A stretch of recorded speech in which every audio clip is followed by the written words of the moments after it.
Hey y'all, it's Michael Schwab and welcome back to a new episode of Icebox Insiders. So glad to have you guys here where we talk all things Astros and everything around it.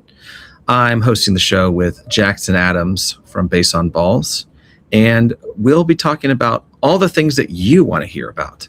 But to get it started, March 19th is the day. This day in Astros history, we've got some things for you. First off, in 2019, Alex Bregman agreed to a 5-year, $100 million contract with the Astros. That's something that stood off big for us because he won the World Series in 2022 with us. He stuck around for a bit. Now he's with the Cubs, but we'll always love Alex Bregman. Also, Ryan Presley agreed to a 2-year deal that day. And Ryan Presley will be with Space City Home Network. And Ryan Presley will be now on Space City Home Network as an analyst. So lots of good stuff there.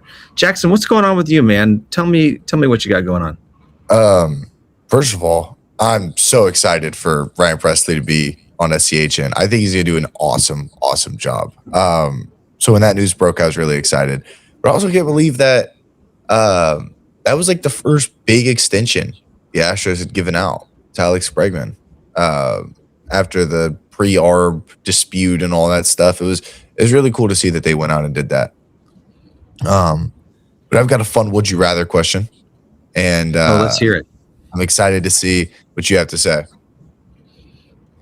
Would you rather Jose Altuve leave the Astros, but we get to win a couple more World Series and he's not a part of them, or Altuve stay with the Astros, but we don't win a World Series until he retires? Why are you doing this to me? This is why this. So would you rather, man? This is impossible. I don't even know what to say about this one. Okay. I would choose keeping Jose Altuve. Okay. I would have him staying on and not win a World Series and hope that he retires soon to be a part of the coaching team. But I wanted to play for the next 10 years, so I don't want him to retire. This is only in this would you rather situation. Because I can't. You think Altuve will be a coach after he retires? I don't know. He's such a family man. It's hard to say with players because they live and breathe the game. And sometimes they got the opportunity to come back. I could see him coaching for sure. But right now I know he's all set on playing. And you saw him in, the videos and images at the World Baseball Classic. He wanted to play. He really wanted to play. So I choose keeping him because I'm also sentimental. What would you choose? I'd 100% pick keeping him. I would much rather us not win anything, but get to see Altuve get 3K hits, get to enjoy. Like, if we're still making the playoffs and being competitive, then I could just forget about the deal that I made and, hope that we'll win the World Series. But I don't know. I don't think a couple World Series are worth more than losing my GOAT, because I love Tuve.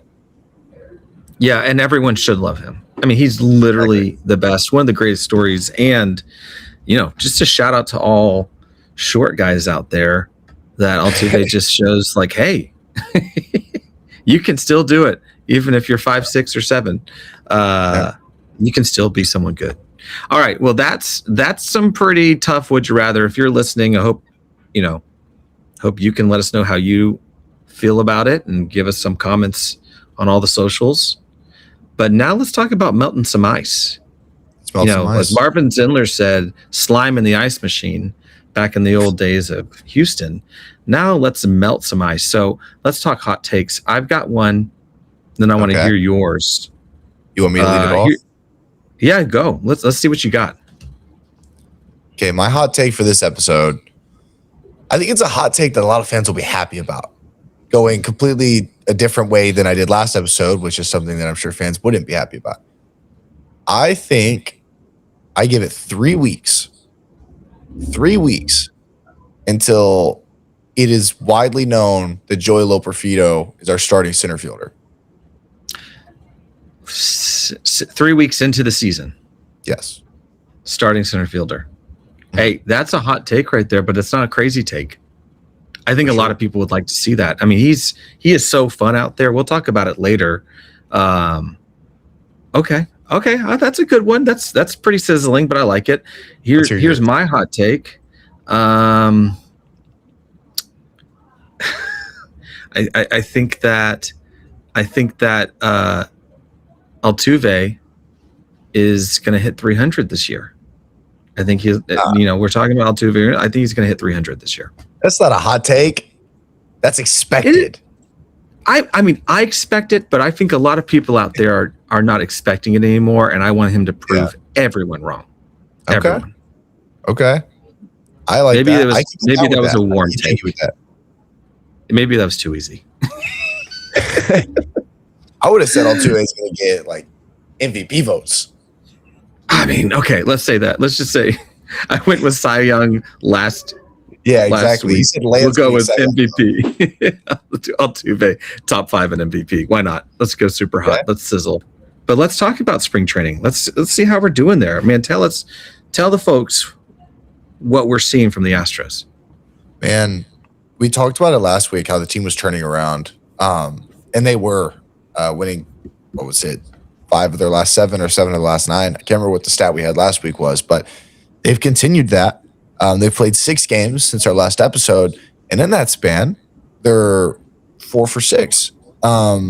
They've done a really, really good job. They beat Miami 4-1. They crushed the Pirates on Tuesday, 10-2. I mean, that wasn't even a contest. The guys just got hot. But the biggest thing that is making a difference this week than last week is that the bats are starting to be more consistent, and that is what we've needed to see.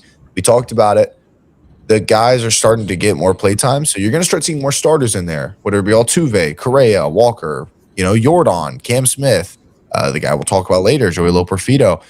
All these guys are starting to get more at-bats, and, the guys who don't really care about seeing play are kind of getting, pushed out so that the starters can get hot and ready for the season to start, and it's showing. Yeah, I think that's the hardest thing is that when you're watching spring training, and everyone can relate with this, is that we get so excited for it, and then you realize you're barely seeing your favorite players out there. You're seeing the top starters going for an inning, and then 2, and then 3, bumping up to 4, and then the lineups are all over the place. But that's the beauty of spring training, is that it's there to get everyone ready for the season. And then you've got, the WBC going at the same time, which you're like, big play, and then you go watch a spring training game and you're like, what just happened? Yeah. But it's such a head fake.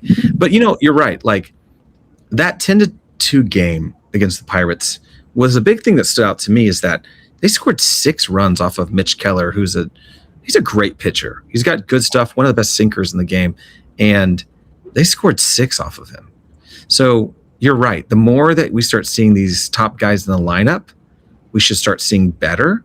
Their hitting average still is not great, but once again, it doesn't really matter right now. We want to see more. But what we have liked right now is the pitchers. Yeah. So like, who's standing out to you? To me, I think there's a lot of guys standing out. My favorite thing right now is definitely the number 2 race. Seeing who's going to get that number 2 start, who's going to start Friday night for Houston, right?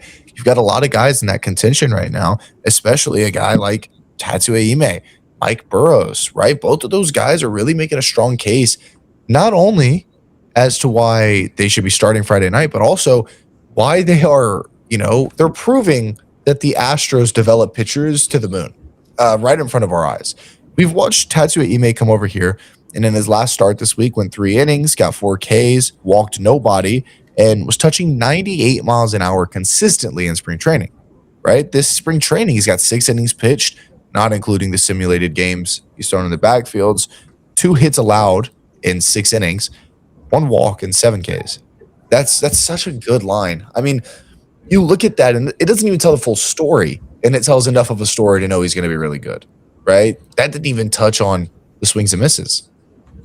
Well, yeah, I mean, like this number 2 thing is a great question because it matters so much. We know that Hunter Brown is Cy Young worthy. We know he's been doing great so far this spring training, and he's got really not much to prove on his end. He's going to be opening day starter, but yeah, I mean, it is a battle between Ime and Burrows because both of them are just standing out. They developed so well. I do worry a little bit about Burrows walking. He's got 6 walks in 12.2 innings, which to me is a bit amount, but it's going to be okay. He's got 15 Ks. I like what I'm seeing from him. I think I like more what I'm seeing from Ime. Maybe they go with him at number 2. We'll know more after Friday because Hunter Brown's scheduled to pitch on Friday. You know, he's scheduled to pitch tomorrow.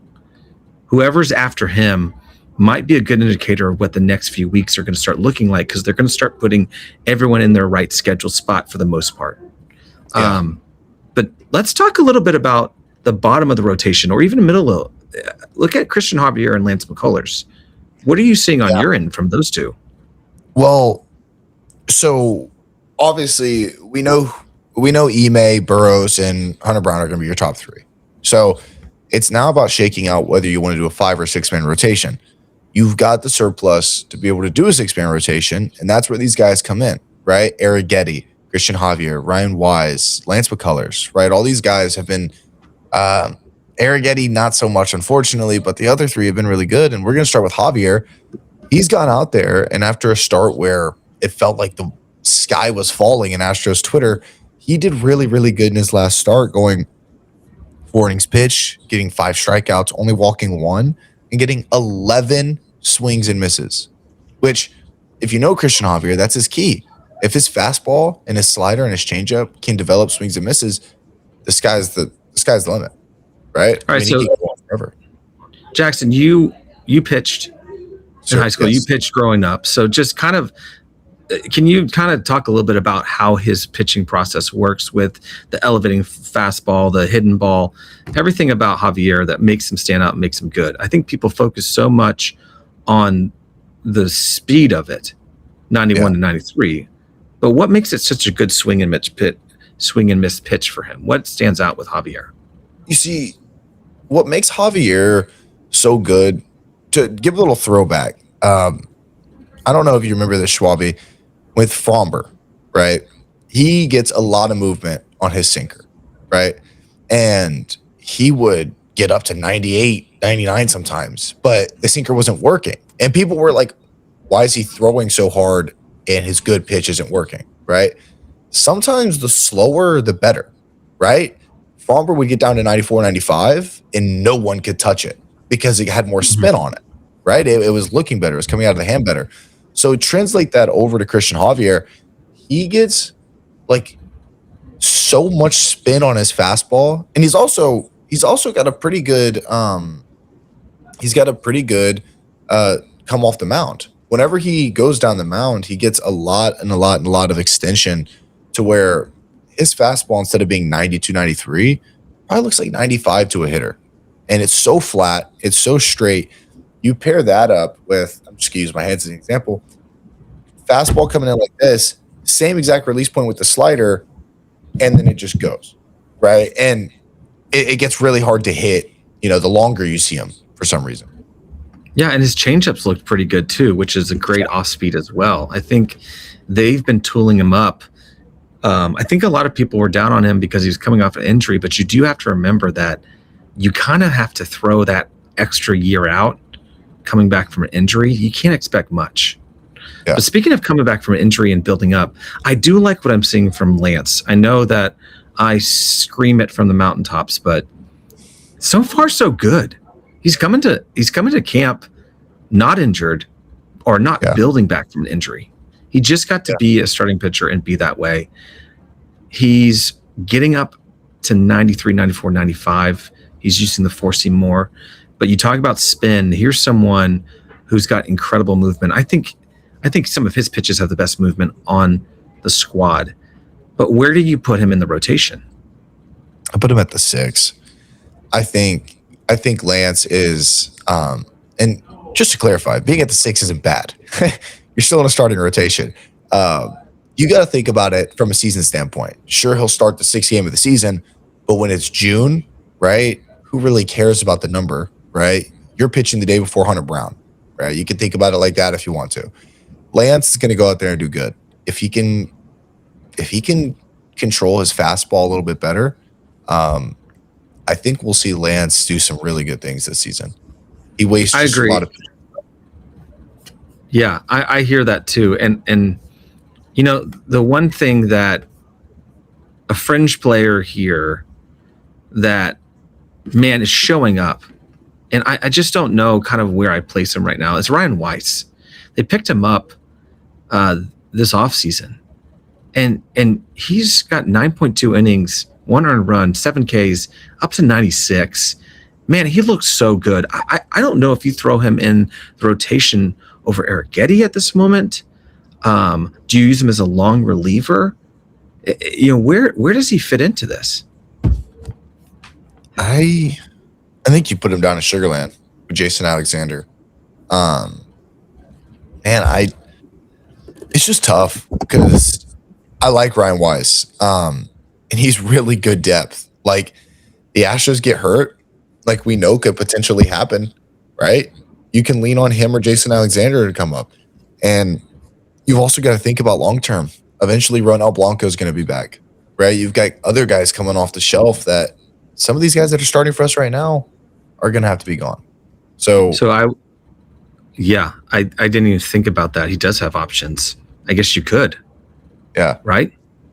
Exactly. I didn't even think about that. In my mind, I was thinking that you have to keep him on it. But I mean, if he does have 2 option years, this is according to Fangraphs, then maybe he can start down in AAA. I mean, but okay, so I guess you keep him down in AAA to keep him stretched out, is what you're saying. Exactly. But I would treat him instead of how they normally do, like how they treat Miguel Ulola and how they treat AJ Blueball. I would treat him like he's making major league starts, right? Every 5 days, get him 5 or 6 innings, right? Treat him like major league pitcher and be ready. Yeah, that's a good point. And that may be the same case with Christian Roa. I don't know right now how I feel about him, if he's going to make the squad or not, but he's been phenomenal so far. This is a Houston kid too. He went to my rival high school. I went to Stratford High School on the west side of Houston. Christian went to Roa. Definitely a difference in age here. Not to age myself, but man, he's been looking really good from a reliever standpoint. It looks like what they're doing is they're just putting him out there to see how he does in tough situations. 1.04 ERA, 8.22 innings. Looking good out there. So they've got some good stuff to work with. I really do. You know, I'm happy about the pitching. We've talked a lot about it. We do need to dive a little bit into the hitting, though. We talked about the team stuff. Anyone standing out to you? I guess we got to start with your person. well, I was going to say, there's a lot of people standing out to me, Schwabi. The first one I wrote down, though, I think just having to come to the ultimate reality of the situation. Zach Cole, he's been hitting the ball extremely hard, which has been the story of spring training, one of them at least, that Zach Cole is getting really unlucky, right? Unfortunately, I don't think that unluckiness is going to earn him a roster spot. I think Zach Cole is going to have to start the year in AAA. He's going to have to make a lot of noise to come up. But Zach Cole has been hitting the ball extremely hard. I don't know what the average is coming off the bat, but some of the numbers I pulled up, 109, 114, 102, and I only looked at one game. So he's definitely hitting the crap out of it. That's stuff you want to see right now, especially for someone who's trying to get their name out there. Exactly. But hey, his batting average on balls in play is like 267, so much lower. So he is getting unlucky for sure. Yeah. He is striking out a lot, though. That's a hard one, and that's something he's going to have to learn to work on. The other guys are walking good, though. The other guys are walking good. We'll get to Loper, but you know, Jordan, he's taken time to build up, but he's walking. He's striking out on on looking pitches because he's just watching the game, getting back into it. Yeah. He's still mashing it. So I'm not super worried about Jordan. Who else is standing out? Man, I think the next guy we got to talk about is Lope. And we're going to talk about, let's talk about Joey. Yeah, because I mean, this, if we wanted to, this could be the whole episode. I'm so freaking happy that LOPERFIDO is back as a Houston Astro. I mean, the hitting was not quite there in 2024. The vibes were awesome. Vibes were immaculate. But now LOPERFIDO is dialed in. This guy has come into spring training.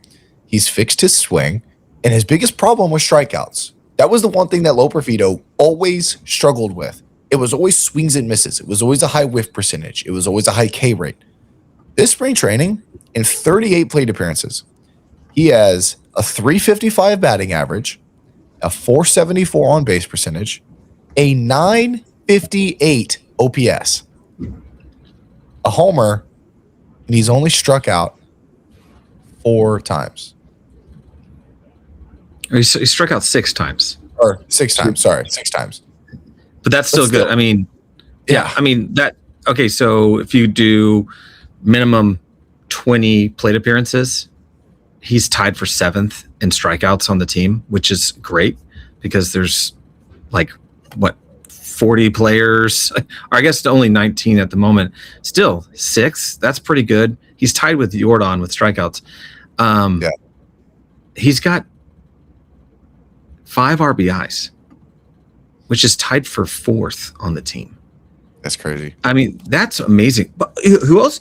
Bryce Matthews leads the team in RBIs at the moment with minimum 20 plate appearances. Also, Taylor Tramwell. Taylor Tramwell's standing out too. So there's some good stuff going on here in the outfield, which leads us to our next segment. Yeah. What the heck is the outfield going to look like? Well, this is something I'm passionate about. I don't know. And I think that's what sucks. Because, having a podcast like this, people will probably see it. And, it's like, man, because I love, dude, I have been like Jake Myers. I was probably his biggest supporter when a lot of people weren't as high on him, right? I still love Jake Myers, but is there still a spot for him, right? Is the team getting younger, right? Is the team going in a different direction? Because you've got 2 outfield spots. Jordan and Altuve and others are going to platoon left. So you have 2 outfield spots to fit 4 or 5 guys in. And you've got Jake Myers, whose defense definitely deserves a spot in center field.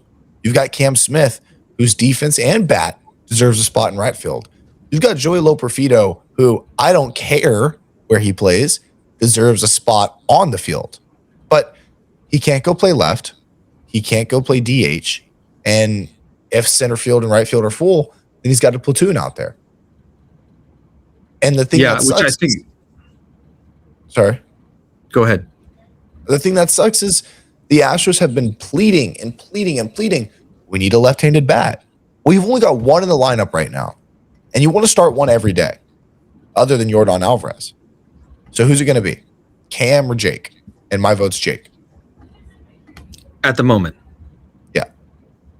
At the moment. I mean, I haven't seen a lot from Jake right now this spring training at all. I mean, we're at 25 plate appearances, batting 125, 1 RBI. I'm hoping he steps back up. But we do have a very top-heavy lineup at the moment. The Astros, they've got good players that they can rely on. What do you do when you have a Gold Glove type player, Jake Myers in center field, but then you got Joey who's just smacking the ball who can also play center field? That's a tough decision right there. That's where you put the platoon in there and say, okay, well, you're going to switch it back and forth between left bat and right bat, but I don't want to say that Jake should watch his back, but Joey's looking good. Joey's looking really good. Well, and I love Jake Myers. I do. But it's just interesting.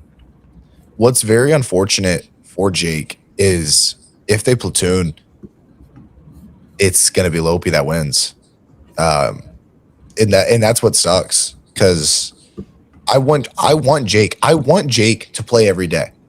And that might be here, or that might be on another team if you want to talk about trading him. I don't know what boat I'm in, but Jake was platooning with Chaz for 3 years. And Chaz won the battle 2 of the 3. The only time Jake won that battle was whenever Chaz got hurt and was battling injuries throughout the season. And that's unfortunate, because Lope's better than Jake and Chaz, like we're seeing right now. So yeah, the Chaz was much better against left-handed pitching, even though he was right-handed. Yeah, and Jake really, like, that was just, those splits between both of them were not working great. If who's going to win out any of these stuff are the people who are going to be great against left and right-handed pitching, period. That's what you'll have to see about Cam. That's what you're going to have to see about LOPERFIDO. Yeah. Right now, today, though, what I'm really loving to see, this matters more than anything, is that LOPERFIDO and Cam are both extending their at-bats. Yes. They're not swinging at everything. They're being up there for a while. Yesterday, LOPERFIDO, like, the first time he was up, he grounded out, but I think he went 8 or 9 pitches. So, that was versus St. Louis. And so, I like seeing that. That's going to win to me. Yeah. Because especially at the end of the lineup, and you're extending at bats, that's good. Now, I'm not worried from a defensive standpoint. The outfield's pretty much set there, unless, and if Jordan's playing left field, he can play it, especially at Daikin. But yeah, it's the hitting that's the biggest thing. So the outfield, it's iffy. But let's say opening day. What's the opening field outfield? Am I thinking like how I would do it, or how Joe's going to do it? Both. How I would do it: Jordan in left, Lope in center, Cam Smith in right.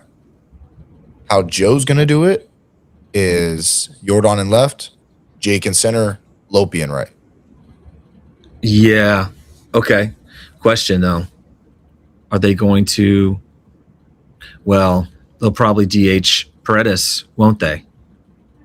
It also matters too if Pena's going to be fine. We'll get to injuries in a bit, but if Pena is available on opening day, then that puts Paredes at DH probably. And then that probably puts Jordan in left field. I think you're right. It probably goes Jake center field because of earning respect, and he's gonna be able to veteran stuff man that exactly. And right, it's between Loper and Cam. But I'm with. I like the idea of Jordan left field, center LOPERFIDO right field, Cam Smith. I think Cam Smith's going to homer in the series to start. See, and the thing with Cam Smith, no one talks about this. He was top 3 in Gold Glove last year. He should be starting out there. That's actually a great point. From a defensive standpoint, he's your man in right field. Exactly. So, he's your right now field. That's true. That's and Lope, we've seen tons of plays out there, but if you want to look at defense, Gold Glove, who's the odd man out? Not talking about Jordan because he's the obvious odd man out, but to me, someone has to be traded. It's got to be Jake. It's got to be Isak. It's got to be someone. And that's the easiest way to do it. And that's the way it should happen. Right? Yeah, I think so. That looks like to be the way to do it. I still don't know if I see anything happening. Well, it could, because by the time they need to do their rosters, they may just do a get rid of a player type of trade more than anything else. So they're going to try to get whatever they can from a player. If it is a Jake Myers, it's just, you don't want to designate for assignment a Gold Glove center fielder. Exactly. How mad are you that the William Brady trade didn't happen? I'm not mad because I'm frustrated, but I'm not mad because You got Christian Vasquez, who's back with the team. Yeah. Blast from the past, but you won a World Series that year with two stud centers, two stud catchers. So, at the time, it didn't hurt as much. Now it hurts more, especially after seeing him play in the WBC. But it's one of those things where it is what it is, sadly. That's kind of the truth of it. So, speaking of opening day and how that all looks, we got to talk about injuries, roster updates, everything. So right now, where we're staying is Joe Spot announced that Jeremy Pena is doing pretty good. Yeah. He said that he's going to start throwing, not hitting yet, but he could be on track for opening day. That would be great. You don't really want to start with him on the IL unless you have to. Yeah. Because you just don't want to miss those many games without Pena. They do have the infield depth. But that is kind of good news that Pena's doing better. And it would be good to have him on opening day. Could be ready then. Then Hader did a bullpen. Is that right? Yes. Hader, obviously, he is going to miss the first, 10 days of the season, which I think is a good pillow. Strong. He's going to throw a couple bullpens. He'll probably throw some live ABs. Maybe. No, he can't even pitch in Sugarland. Their season doesn't start. So he has to stay in West Palm. Yeah. It would be 15 days. That's a 15-day IL for pitchers. Okay. So, Abreu will man the back of the bullpen bet. He'll be good. Brian King will be good. The guys are going to be fine. So there's really nothing to stress about with Hader. I think the later he starts the season anyways is good because that just means less wear and tear on his arm when we go win the World Series this year. So I think it's fine. Nothing to trip about. I hope so. It's just I'm glad it's just bicep and not something worse. We'll see. But he seems to be doing okay. Yeah. Brian Abreu, he's been struggling a little bit with his slider, but I think once he gets into the game, things will be okay. Yeah. He threw a bullpen on Tuesday. He's going to throw again this weekend. That's Hader. Now, another injury thing is Zach DeZenzo, who played for Team Italy. He plays in the outfield and as first base for the Astros. He's a great prospect. I like a lot about DeZenzo. Right. Joe Spot announced that his elbow flared up, and so he's not throwing right now, but he's DHing. Once again, I like the idea of the World Baseball Classic, but it just frustrates me with Astros players. I just feel like they always get hurt when they play. We have got two. You got DeZenzo and Pena who got hurt playing the WBC. Yeah. Do we just ban them from ever playing in it and just let us enjoy it on its own self? Yeah. Brutal. Sucks. It's so frustrating, especially such a weird, dumb injury. You injured the end of your ring finger. Yeah, exactly. Really? Come on. Sucks. Yeah. Well, next podcast, we'll be talking about you and I's roster ideas, like opening day rosters. We'll surprise each other with who we think makes the team. It's 26 players, 13 pitchers, 13 position players. Before that, though, let's talk a little bit about season predictions. Let's kind of go into a little bit of how we think this season's going to turn out. I know everyone's got their thought about it. People ask me all the time how I think the season's going to go. Let's start with you. What are you thinking this team looks like? Well, you and I texted about it for a little bit. I think I gotta stand true. I think my team, the Astros, are going to win 106 games. But if they're going to do that, how are they going to do that? Right? Because they're not just going to win 106 games out of nowhere. And I think it's going to be pitching. Pitching wins you championships. There's no doubt about that. But my first prediction, and we're not doing hot takes, all right? We're going to keep the ice cold. I think we see 140 innings out of 5 different starters this year.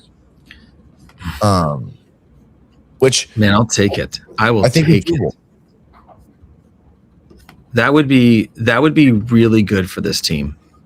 Yeah. Because, we're getting into 2022 territory where you had 1, 2, 3, 4, 5 pitchers go 140 or more. Javier Garcia, Urquidy, Verlander, Valdez. One of the best pitching squads that year, the best. And that's why they won it all in 2022. That's the perfect way for this team to win is they have to have good pitching.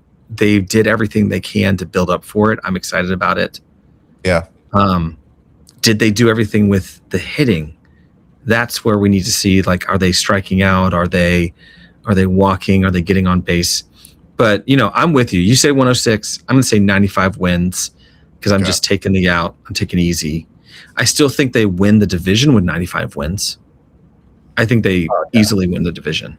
Yeah. Are you even worried about Seattle? Do they worry you at all? At all? A little bit. Yeah.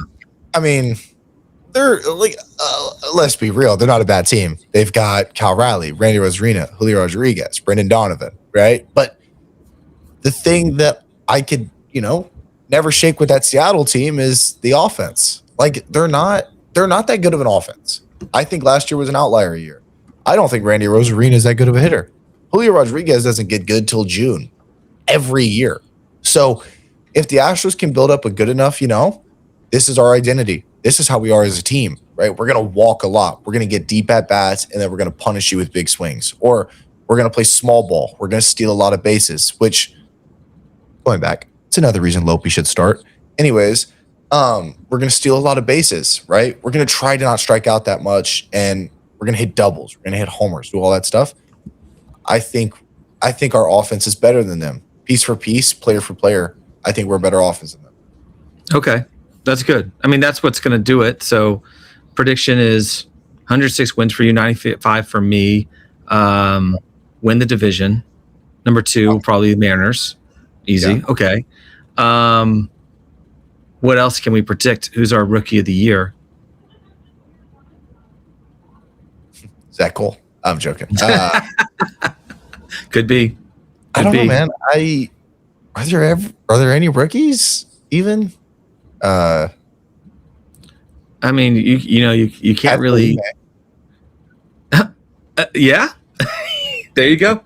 Yeah. There's the Astros rookie of the year possibly. I'm going there too. Here's the question everyone wants to hear: are they going to win the World Series? Okay, prediction. Man, I can't put my name on anything yet. All right, can you? Can you say that they will? Yeah. Okay. I like that. I think, and I've been saying this for years, after the Dodgers signed Shohei Ohtani, the question was who can beat the Los Angeles Dodgers? And if there's one team that can beat the Los Angeles Dodgers in Major League Baseball, it's the team that's done it before. And I think it's the Houston Astros. I don't think there's another team on the planet that can go face off with the Dodgers and can beat them. Because think about it. There's only one DH in baseball that can compare to Shohei Ohtani. And he wears orange and blue in Houston, right? If you want to go position for position, obviously, Will Smith is better than Yainer Diaz, but I still think that Yainer can compete, right? Obviously, Freddie Freeman's better than Christian Walker, but who owns the Dodgers? Christian Walker, right?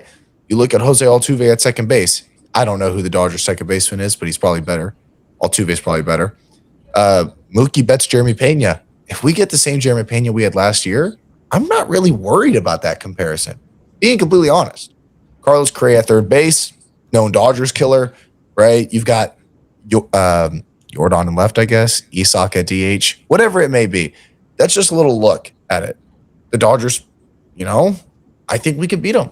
And they're obviously going to be in the World Series. I think that's a great point.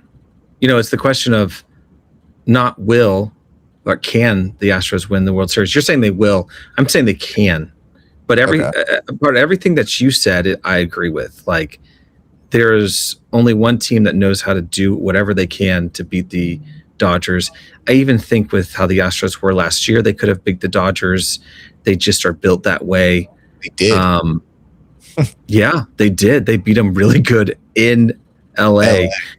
And now you've got Correa back, bringing that swagger, the leadership, McCullers as a leader too. Yeah, you're right. This is we're looking more like 2022 than we are any other year. This team needs to bounce back. I told you this. I want to make like a thing, dude. We should put something out, like Operation something. I don't know what it may be. We need more energy. Like Astros fans that are listening to this, I'm talking to you. We need more energy. I was in Dyken Park for the WBC. I'm going to be there for opening day. Guys, get excited. Get excited about this team. You have no reason not to be. This team is young. This team's getting better. This team's trying, right? That Jim Crane put Joe Espada and Dana Brown on the hot seat. They want to win. They want to win. And they don't want to do it for anybody else but you. So, like, put on your jersey. Go to the stadium. Get loud, right? If someone hits a single, like, lose your mind. You see that happen in Citizens Bank. You see that happen in Toronto. You see that happen in LA. What's the difference between us and those teams? I think people need to plan early to get there. That's the biggest thing is people come so late to the game that it builds up over time. And also, I just know a lot of people are just feeling not sure on what they do about the team itself. Yeah. So I just think people need to be excited and show up. Go to the game and get excited. I mean, that's the thing is that it was bopping at the World Baseball Classic at Dyken. And that's what it needs to be like every game. You're right. You're exactly right. I mean, fans got to show up and they got to be excited. And they're going to win a lot and they're going to lose some. And you got to be okay during the losing games. But be a fan, show up, be loud, have a good time. Go to the Whataburger that's at Dyken now, even if it's $20 a burger. Just be a part of the thing. That's what it's all about. But it does seem like people are excited. Yeah, it does seem like people are more excited. Right. And then I'll start this off just to end the episode. Right, we've got our last little section. Noteworthy team info. What's been happening with the team, Schwabi? What have you seen? Well, I mean, big congrats to Omar Lopez, to Javier Bracamonte, who's the bullpen catcher. Both of them on Team Venezuela, who won the World Baseball Classic. Big for them. Omar is definitely a winner for sure. Altuve, you could just see he wanted to be a part of it. And he's from Venezuela. He's been on the team before. He did get hurt when he played with them the last WBC. Because of insurance issues, he couldn't play. You can just see that it killed him to not be on that team, especially the first time for them to make it to the finals and then win it. But that winner attitude's coming to the team. So that's noteworthy. You know, we've got winners on our team before the season even starts. So that's a good thing to see there. Things to be excited about. Kevin Alvarez, prospect. He got to play in a game. He looked pretty good, or what did you see? Well, he his at bats looked good. There wasn't anything shown. He did hit a ball 102 miles an hour, I'm pretty sure, but man, he went out there and showed that there's something to be excited about. Him and Xavier Neans, both young prospects, both 18 years old, both coming up to the Astro system, and they're going to start making some noise for Houston. Yeah, he's number one prospect, I think, on Fangraphs, and then I believe also with MLB Pipeline. Yeah, he's just standing out, and he's only 18. Not a top 100.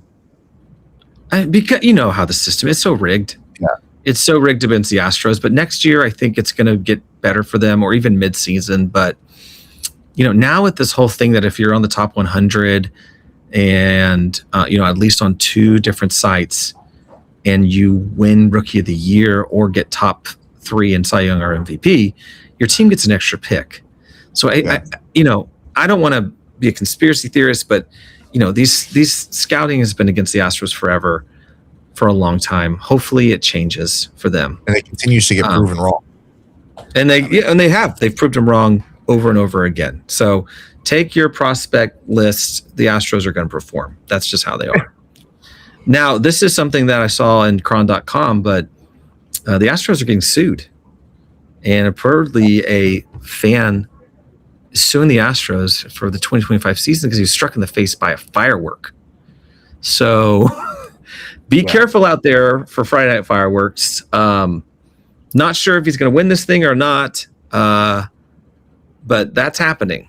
So I just want to say he supposedly was in section 105, which was on the third baseline. I think that's one of the sections you're supposed to leave when they do the fireworks. Like, they tell you on the big screen, get out of this section. Like, don't sit here. And I may be wrong. Don't quote me. But I think that is one of the sections. So I'm not sure what's going to happen. Yeah, we'll see with that. Well, finally, the biggest thing is today's the 19th. So you had the Marlins playing the Astros prospects as part of the spring breakout, which is exciting. And then you've got the Astros playing the Marlins on Friday, the Mets on Saturday, Cardinals on Monday, and then they play the Space Cowboys in exhibition games on Monday and Tuesday of next week. Wednesday, there's no baseball for the Astros, but Thursday there is. What is Thursday? You want me It's to opening say it? day, baby. Come on. Let's go. March 26th. It feels like it came so early this year. March 26th, we have baseball, Astros baseball, this time next week. How awesome is that? Astros are playing the Angels. Hunter Brown starting. We'll know more what the lineup looks like. We'll know if Pena's ready for that. Baseball season is here, Mr. Jackson. It is here. I just want to add, there is baseball Wednesday. The new opening night, Yankees versus Giants. Right. That's true. There's not Astros baseball, but there is opening night baseball with the Yankees. But they'll probably lose, right?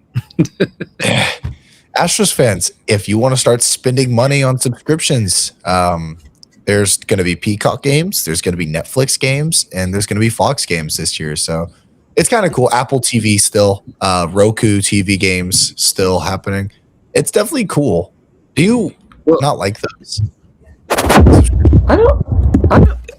I mean, I don't mind it. I think it's nice for like a national audience thing. I think it bums me out when people can't find the games. The Roku one's weird, but it doesn't bother me too much. What I really like right now is this new program with Space City Home Network where SCHN Plus, you can buy just, a subscription to watch the Astros.